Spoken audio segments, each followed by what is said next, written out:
Bonjour, alors aujourd'hui les tests et les instructions alternatives. Alors on va utiliser le test if.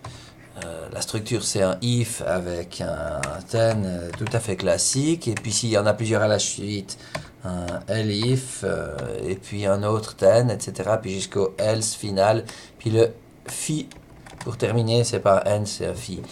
Donc, c'est tout simple. Je vais vous montrer tout simplement celui que j'ai déjà préparé. Alors, c'est un petit programme,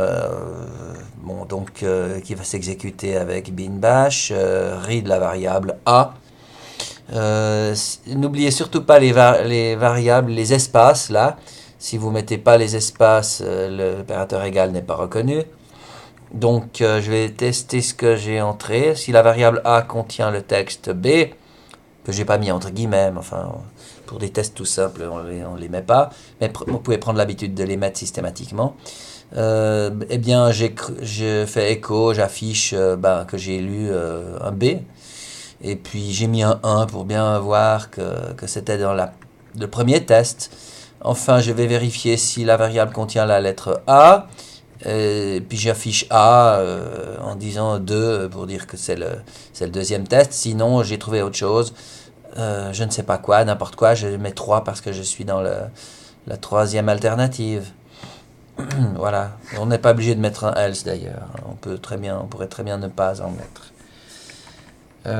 Voilà, je vais donc exécuter mon programme.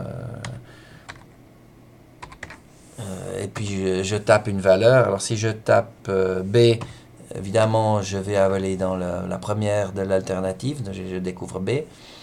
Si je tape un A, je vais dans l'alternative du A. Si je tape un C, je vais dans l'alternative 3, ou bien n'importe quoi d'autre, je vais dans l'alternative 3.